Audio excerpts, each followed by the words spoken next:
ஓம் சாந்தி.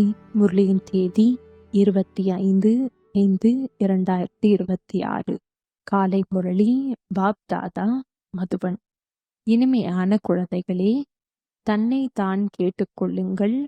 நான் கர்ம இந்திரியங்களை வென்றவர்களாக ஆகியிருக்கிறேனா? எந்த ஒரு கர்ம இந்திரியமாவது என்னை ஏமாற்றாமல் இருக்கின்றதா? கேள்வி. கர்மாதீத் ஆவதற்காக குழந்தைகளாகிய நீங்கள் தனக்குத்தானே எந்த ஒரு உறுதிமொழியை எடுத்துக்கொள்ள வேண்டும்? பதில். தனக்குத்தான் உறுதி எடுத்துக்கொள்ளுங்கள். எந்த ஒரு கர்ம இந்திரியமும் ஒரு பொழுதும் சஞ்சலமுள்ளதாக ஆக முடியாது. நான் என்னுடைய கர்ம இந்திரியங்களை எனது கட்டுப்பாட்டில் வைத்திருக்க வேண்டும். பாபா என்னென்ன கட்டளைகள் கொடுத்துள்ளாரோ அவற்றை நடைமுறைப்படுத்தியே ஆக வேண்டும். பாபா சொல்லி இருக்கின்றார், இனிமையான குழந்தைகளே, கர்மாதீத் ஆக வேண்டுமென்றால் எந்த ஒரு கர்ம இந்திரியத்தின் மூலமாகவும் விகர்மம் செய்யாதீர்கள். மாயா மிகவும் சக்தி வாய்ந்தது. கண்கள் ஏமாற்றக்கூடியவை. அதனால் தன்னை பாதுகாத்துக் கொள்ளுங்கள். ஓம் சாந்தி. குழந்தைகளே, ஆத்ம அபிமானி ஆகி அமர்ந்திருக்கிறீர்களா? தன்னைத்தான் கேளுங்கள். ஒவ்வொரு விஷயத்திலும் தனக்குத்தானே கேட்க வேண்டியுள்ளது. பாபா யுக்தி சொல்கின்றார், தனக்குத்தான் கேட்டுக்கொள்ளுங்கள். ஆத்ம அபிமானி ஆகி அமர்ந்திருக்கின்றேனா? பாபாவை நினைவு செய்கின்றேனா? ஏனென்றால் இது உங்களது ஆன்மீக சேனை. அந்த சேனையிலோ எப்பொழுதும் இளைஞர்கள்தான் நியமனம் செய்யப்படுகிறார்கள். இந்த சேனையில் இளைஞர்கள் 14, 15 வயதினர் உள்ளனர் என்றால் 90 வயது முதியவர்களும் கூட உள்ளனர். சிறு குழந்தைகளும் கூட உள்ளனர். இந்த சேனை மாயையை வெல்வதற்காக உள்ளது. ஒவ்வொருவரும் மாயை மீது வெற்றி பெற்று பாபாவிடமிருந்து எல்லைக்கப்பாற்பட்ட ஆஸ்தி பெற வேண்டும். ஏனென்றால் மாயா மிகவும் கொடியது. குழந்தைகளே, தாங்களே கூட அறிந்துள்ளனர், மாயா மிகவும் சக்தி வாய்ந்தது. ஒவ்வொரு கர்ம இந்திரியமும் மிகவும் ஏமாற்றம் தருவதாக உள்ளது. அனைத்தையும் விட முதலில் அதிகமாக ஏமாற்றுவது எந்த கர்ம இந்திரியம்? கண்கள்தான். கண்கள்தான் அனைத்தையும் விட அதிகமாக ஏமாற்றம் தருகின்றன. தன்னுடைய துணைவி இருந்த போதும் அழகான மற்றவர் யாரையாவது பார்த்தால் உடனே கவரப்படுவார்கள். கண்கள் அதிகமாக ஏமாற்றுகின்றன. அவர்களை தொடுவதற்கு மனம் எண்ணுகின்றது. குழந்தைகளுக்கு புரிய வைக்கப்படுகின்றது, சதா புத்தி மூலம் இதை புரிந்து கொள்ளுங்கள். நாம் பிரம்மா குமார் குமாரிகள், சகோதர சகோதரிகள். இதில் மாயா மிகவும் குப்தமாக ஏமாற்றி விடுகின்றது. அதனால் அதை சார்ட்டிலும் கூட எழுத வேண்டும். இன்று நாள் முழுவதும் எந்த எந்த கர்ம இந்திரியங்கள் நமக்கு ஏமாற்றம் தந்தன? அனைத்திலும் அதிக விரோதியாக இருப்பது இந்த கண்கள்தான். ஆகவே இதை எழுத வேண்டும். இன்னாரை பார்த்தேன், எனது பார்வை சென்றது. சூர்தாஸின் உதாரணம் கூட உள்ளதல்லவா? தம்முடைய கண்களை தோண்டி எடுத்து விட்டார். தன்னைத்தான் சோதித்து பார்த்தால் தெரியும், கண்கள் அதிகமாக ஏமாற்றுகின்றன. தன் மனைவியை கூட விட்டுவிட்டு யாராவது நன்றாக இருப்பவரை பார்த்தால் அதில் சிக்கிவிடுகின்றனர். சிலர் பாடுவதில் திறமைசாலியாக இருப்பார்கள். அலங்காரம் நன்றாக இருக்குமானால் கண்கள் உடனே சஞ்சலமடைந்துவிடும். அதனால் பாபா சொல்கின்றார், இந்த கண்கள் மிகவும் ஏமாற்றம் தருகின்றன. சேவையும் கூட செய்கின்றனர். ஆனால் கண்கள் மிகவும் ஏமாற்றத்தை தருகின்றன. இந்த விரோதியை முழுமையாக சோதிக்க வேண்டும். இல்லையென்றால் நாம் நமது பதவியை மிகவும் கீழானதாக ஆக்கிக்கொள்வோம் என புரிந்து கொள்ளுங்கள். யார் புத்திசாலி குழந்தைகளோ அவர்கள் தங்களிடம் உள்ள டைரியில் குறித்து வைக்க வேண்டும். இன்னாரை பார்க்கும் பொழுது எமது பார்வை சென்றது. பிறகு தனக்குத்தானே தண்டனை கொடுத்து கொள்ள வேண்டும். பக்தி மார்க்கத்திலும் கூட பூஜை நேரத்தில் புத்தி வேறு வேறு பக்கம் அலைகின்றது. அப்பொழுது தன்னைத்தான் கைவிரல் நுனியினால் கிள்ளிக் கொள்கின்றனர். ஆக எப்பொழுது அது போன்ற யாராவது பெண் முதலியவர்கள் முன்னால் வந்தால் அவர்களிடம் இருந்து விலகிவிட வேண்டும். நின்று கொண்டு பார்க்க கூடாது. கண்கள் மிகவும் ஏமாற்றம் தரக்கூடியவை. அதனால் சந்நியாசிகள் கண்களை மூடிக்கொண்டு அமர்கின்றனர். பெண்களை பின்னாலும் ஆண்களை முன்னாலும் அமர செய்கின்றனர். அநேகர் இது போலவும் இருக்கின்றனர். பெண்களை ஒரு சிறிதும் பார்ப்பதே இல்லை. குழந்தைகளாகிய நீங்களோ மிகுந்த முயற்சி செய்ய வேண்டும். உலகத்தின் ராஜ்ய பாக்கியத்தை பெறுவதென்பது ஒன்றும் சாதாரண விஷயமல்ல. அந்த மனிதர்களோ 10, 12, 20,000, ஓரிரு லட்சம், கோடி என்று சேர்த்து வைப்பார்கள். பிறகு அனைத்தும் அழிந்து போகும். குழந்தைகளாகிய உங்களுக்கோ அழியாத ஆஸ்தி கிடைக்கின்றது. அனைத்து பிராப்திகளும் கிடைத்து விடுகின்றன. எந்த ஒரு பொருளுக்காகவும் கஷ்டப்பட வேண்டும் என்ற நிலையே கிடையாது. கலியுக இறுதிக்கும் சத்துக ஆரம்பத்திற்கும் இரவு பகலுக்குள்ள வேறுபாடு உள்ளது. இங்கோ எதுவுமே கிடையாது. இது உங்களுடைய புருஷோத்தம சங்கம யுகம். புருஷோத்தம் என்ற சொல்லை அவசியம் எழுத வேண்டும். மனிதரிலிருந்து தேவதை ஆக்குவதற்கு இறைவனுக்கு அதிக நேரம் பிடிப்பதில்லை. நீங்கள் இப்பொழுது பிராமணர் ஆகியிருக்கிறீர்கள். மனிதர்களோ முற்றிலும் பயங்கர இருளில் உள்ளனர். சொர்க்கத்தையே பார்க்க முடியாது என்ற நிலையில் அநேகர் உள்ளனர். பாபா சொல்கின்றார், குழந்தைகளே, உங்கள் தர்மம் மிகுந்த சுகம் தரக்கூடியது. மனிதர்களுக்கு எதுவுமே தெரியாது. சொர்க்கம் என்பது என்னவென்பதை பாரதவாசிகள் மறந்துவிட்டுள்ளனர். கிறிஸ்துவ மக்களே கூட சொல்கின்றனர் சொர்க்கம் இருந்தது என்று. இந்த லக்ஷ்மி நாராயணரை பகவான் பகவதி என சொல்கின்றனர் அல்லவா? ஆகவே நிச்சயமாக கடவுள்தான் இது போல ஆக்குவார். ஆக பாபா புரிய வைக்கின்றார், அதிக முயற்சி செய்ய வேண்டும். தினமும் தனது கணக்கை பாருங்கள். எந்த கர்மேந்திரியம் நம்மை ஏமாற்றுகிறது? வாயும் கூட அதிகமாக ஏமாற்றம் தருகின்றது. முன்பு கச்சேரி நடைபெற்றது. அனைவரும் தங்களின் தவறுகளை சொல்லிக் கொண்டிருந்தனர். நான் இன்ன பொருளை மறைத்து உண்டு விட்டேன். நல்ல நல்ல பெரிய வீடுகளின் பெண் குழந்தைகள் சொல்லிவிடுகின்றனர், இப்படி இப்படி மாயா போராடுகின்றது. மறைத்து உண்பதும் கூட இருட்டாகும். சிவபாபாவின் யஜ்யத்தில் திருடுவது மிகவும் கெட்ட பழக்கம். ஒரு பைசா திருடினாலும் 1,00,000 திருடியதற்கு சமம். மாயா ஒரேடியாக மூக்கை பிடித்து விடுகின்றது. இந்த பழக்கம் மிகவும் கெட்டதாகும். கெட்ட பழக்கம் இருக்குமானால் நாம் என்னவாக ஆவோம்? சொர்க்கத்திற்கு செல்வது ஒன்றும் பெரிய விஷயம் கிடையாது. ஆனால் அதில் பிறகு பதவியும் கூட உள்ளதல்லவா? எங்கே ராஜா, எங்கே பிரஜை? எவ்வளவு வேறுபாடு! ஆக கர்ம இந்திரியங்களும் கூட அதிகம் ஏமாற்றம் தருபவை ஆகும். அவற்றை கவனமாக கட்டுப்பாட்டில் வைத்திருக்க வேண்டும். உயர்ந்த பதவி பெற வேண்டுமென்றால் பாபாவின் கட்டளைப்படி முழுமையாக நடக்க வேண்டும். பாபா வழிகாட்டுதல் தருவார்.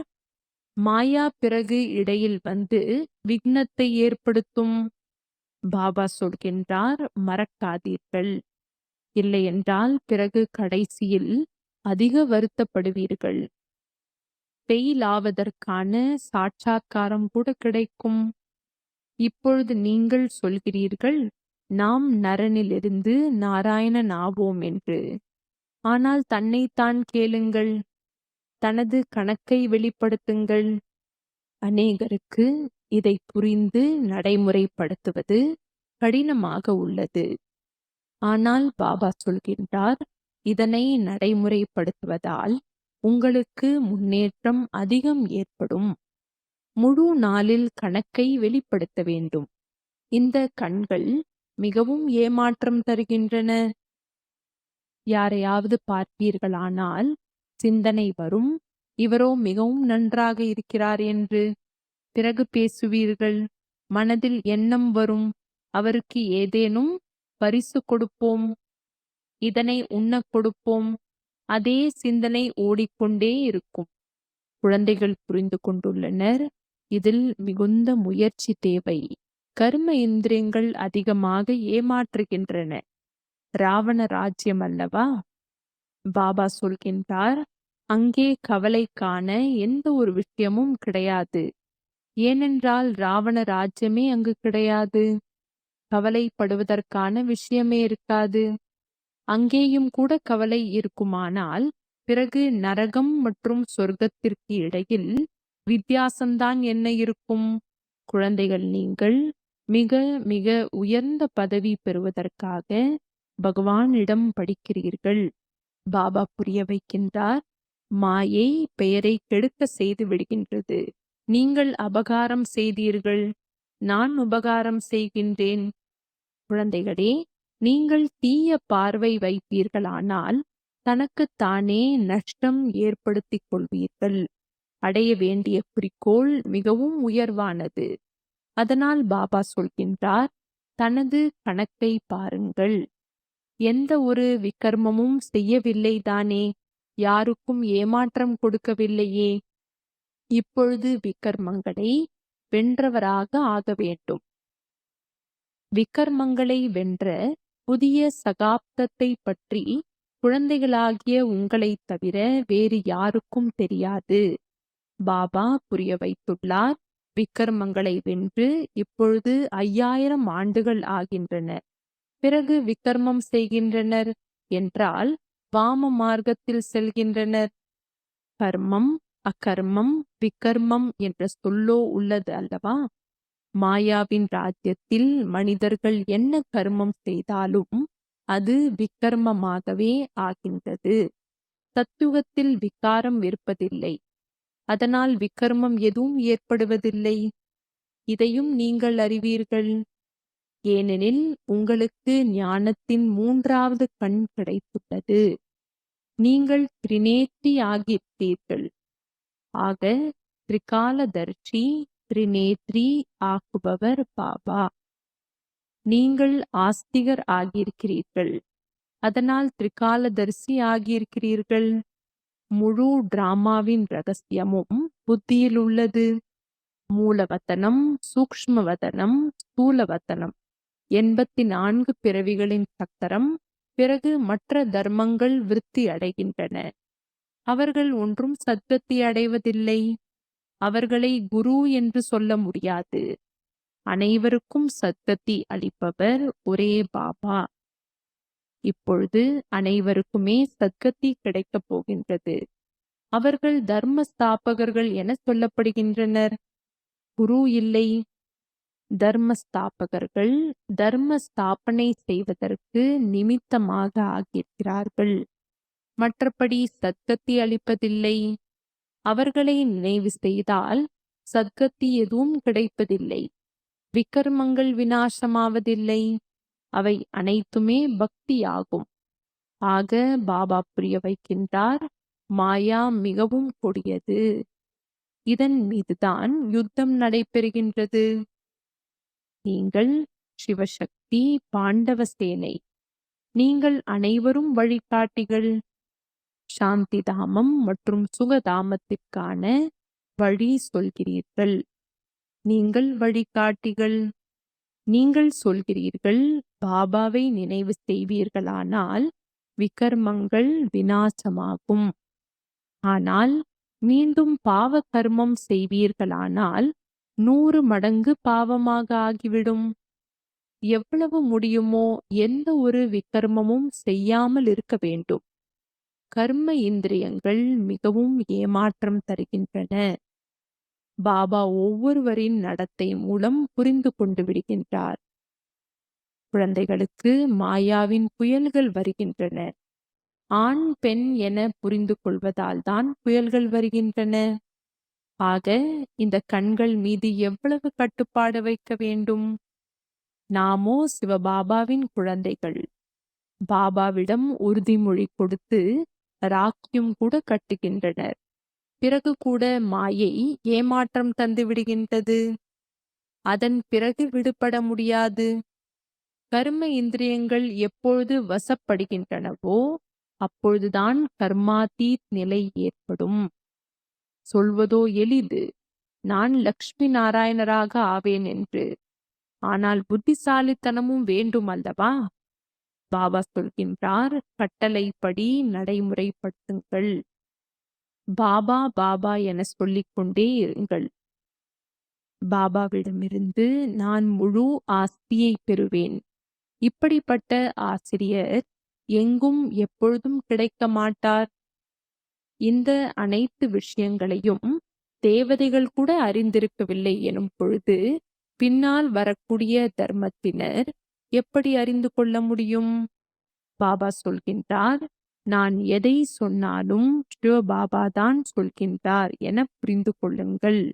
இந்த தாதா சொல்கின்றார் என புரிந்து கொள்ள வேண்டாம். இவரோ எனது ரதம். இவர் என்ன செய்கின்றார்? குழந்தைகளாகிய உங்களுக்கு ராஜ்யத்தை நான் தருகின்றேன். இந்த ரதம் தருவதில்லை. இவரோ முற்றிலும் அனைத்தையும் இழந்தவர். இவரும் கூட பாபாவிடமிருந்து ஆஸ்தியை பெறுகின்றார்.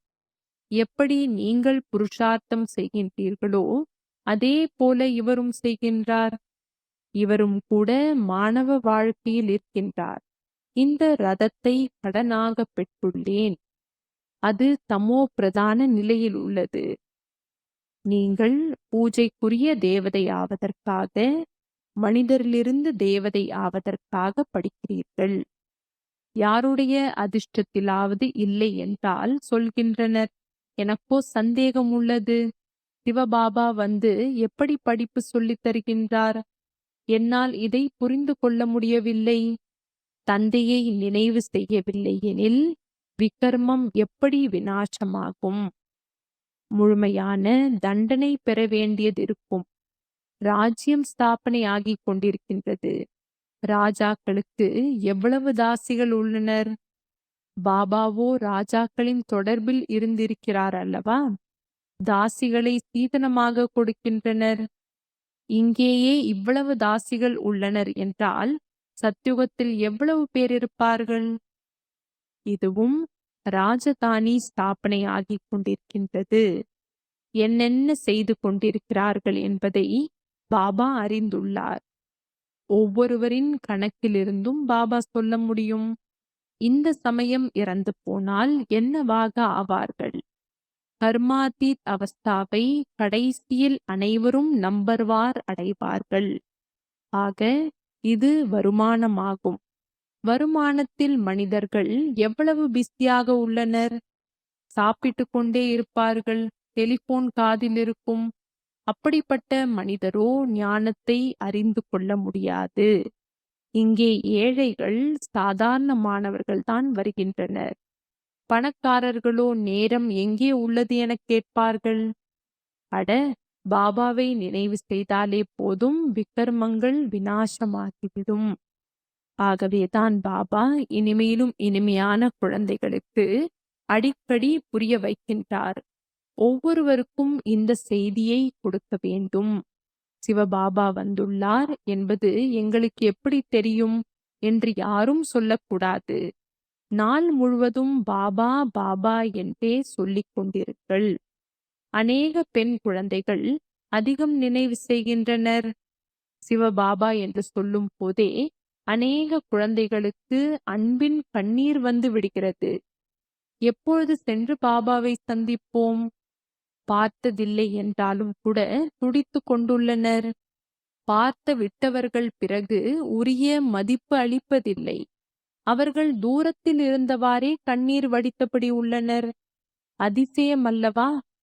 பிரம்மாவின் சாட்சாத்காரமும் கூட அநேகருக்கு ஏற்படுகின்றது. இன்னும் போக போக அநேகருக்கு சாட்சாத்காரம் ஏற்படும். மனிதர் இறக்கும் தருவாயில் அனைவரும் வந்து சொல்கின்றனர், பகவானை நினைவு செய்யுங்கள் என்று. நீங்களும் சிவபாபாவை நினைவு செய்யுங்கள். பாபா சொல்கின்றார், குழந்தைகளே, புருஷார்த்தத்தில் மேக்கப் செய்து கொண்டே செல்லுங்கள். வாய்ப்பு கிடைத்தால் மேக்கப் செய்யுங்கள். வருமானம் எவ்வளவு பெரியது! ஒரு சிலரோ இப்படியும் உள்ளனர். எவ்வளவுதான் புரிய வைத்தாலும் கூட புத்தியில் பதிவதில்லை. பாபா சொல்கின்றார், அது போல இருக்கக்கூடாது. தனக்குத்தான் நன்மை செய்து கொள்ளுங்கள். பாபாவின் ஸ்ரீமத் படி நடந்து செல்லுங்கள். உங்களை பாபா ஆத்மாக்களுக்குள் உத்தமமானவர்களாக ஆக்குகின்றார். இதுதான் உங்களுடைய நோக்கம் மற்றும் குறிக்கோளாகும். பாபா சேவைக்காக எவ்வளவு யுக்திகள் சொல்லிக் கொண்டே இருக்கிறார். செய்தியோ அனைவரும் கொடுக்க வேண்டும். இவர்களோ உண்மையைத்தான் சொல்கின்றனர் என அவர்கள் புரிந்து கொள்ள வேண்டும்.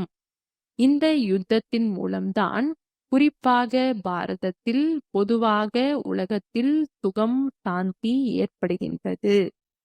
இது போன்ற துண்டு பிரசுரங்கள் அனைத்து மொழிகளிலும் அச்சிடப்பட வேண்டும். பாரதம் எவ்வளவு பெரியது! இந்த செய்தியை ஒவ்வொருவருக்கும் தெரியப்படுத்த வேண்டும். எங்களுக்கு தெரியவே தெரியாது என்று யாருமே சொல்லிவிடக்கூடாது. நீங்கள் சொல்வீர்கள், அட, ஏரோப்ளேனில் இருந்து நோட்டீஸ்களை போட்டோம், செய்தித்தாள்களில் வெளியிட்டோம். நீங்கள் தூக்கத்திலிருந்து விழித்தெழவில்லை. இதுவும் காட்டப்பட்டுள்ளது. நல்லது. இனிமையிலும் இனிமையான, தேடிக் கண்டெடுக்கப்பட்ட செல்லமான குழந்தைகளுக்கு தாயும் தந்தையுமாகிய பாப் தாதாவின் அன்பு நினைவுகள் மற்றும் காலை வணக்கம். ஆன்மீக குழந்தைகளுக்கு ஆன்மீக தந்தையின் நமஸ்காரம். ஆன்மீக தந்தைக்கு ஆன்மீக குழந்தைகளின் நமஸ்காரம். தாரணைக்கான முக்கிய சாரம்: தன்னிடம் என்னென்ன கெட்ட பழக்கங்கள் உள்ளனவோ அவற்றை வெளியேற்றுவதற்கு முயற்சி செய்ய வேண்டும். தனது உண்மையிலும் உண்மையான கணக்கு வழக்கை வைக்க வேண்டும். பாபாவின் பெயரை கெடுக்கின்ற மாதிரி அப்படி எந்த ஒரு கர்மத்தையும் செய்துவிடக்கூடாது. தனது முன்னேற்றத்திற்கான சிந்தனை வைக்க வேண்டும். ஒரு சிறிதும் கூட தீய பார்வை என்பதே இருக்கக்கூடாது. பிரதானம் ஸ்தூலமும் சூக்ஷ்மத்திலும் ஒவ்வொரு கட்டளையும் கடைபிடிக்கக்கூடிய முழுமையான கட்டளைக்கு கீழ்ப்படிந்தவர் ஆகுங்க. ஸ்தூல கட்டளைகளை பின்பற்றும் சக்தி எந்த குழந்தைகளுக்கு இருக்கும் என்றால், யாரு சூக்ஷ்ம கட்டளைகளை பின்பற்றுபவர்களுக்கு மட்டுமே இருக்கும். சதா நினைவில் இருப்பது மற்றும் மனம், சொல், செயலில் தூய்மையாக இருங்கள். எண்ணத்திலும் கூட அசுத்தம் அல்லது தூய்மையின்மை இருக்கக்கூடாது. ஒருவேளை ஏதேனும் எண்ணங்களின் பழைய அசுத்தமான சமஸ்காரங்கள் வந்தால் அது சம்பூர்ண வைஷ்ணவம், சம்பூர்ண தூய்மை என்று சொல்ல முடியாது. ஆகவே எந்த ஒரு எண்ணமும் கட்டளைக்கு எதிராக இல்லாமல் இருப்பது, அப்பொழுதுதான் முழுமையான கட்டளைக்கு கீழ்ப்படிந்தவர் என்று கூறலாம். ஸ்லோகன்: பாபாவை தெரிந்து கொண்டு இதயத்திலிருந்து பாபா என்று கூறுவது, இதுதான் மிகப்பெரிய விசேஷ தன்மை. அவ்யக்த சமிக்கை: சதா ஆடாத அசையாத ஒரே சீரான மனோநிலையை அனுபவம் செய்யுங்கள். ஏக்ரஸ் நிலையை உருவாக்க கர்ம யோகியாக ஆகுங்கள். கர்ம யோகியின் முன்னால் எப்படிப்பட்டவராக யாரேனும் வந்தாலும் அவர் எப்பொழுதும் இயல்பாகவே விடுபட்டவராகவும் அன்பானவராகவும் இருப்பார்கள். இவருக்கு நாடகத்தின் இது நடிப்பு என்று ஞானத்தின் மூலம் அவர் புரிந்து கொள்வார். அவர் நல்லதை நல்லது என்று புரிந்து கொண்டு சாட்சியாக பார்ப்பார். மேலும் தவறானதை மாற்ற வேண்டும் என்ற நல்ல எண்ணத்துடன், கருணை மிகுந்த பார்வையுடன் சாட்சியாக பார்த்து மாற்ற முயற்சிப்பார்கள். இதுதான் ஏக்ரஸ் நிலையை உருவாக்கும் சாதனமாகும். ஓம் சாந்தி.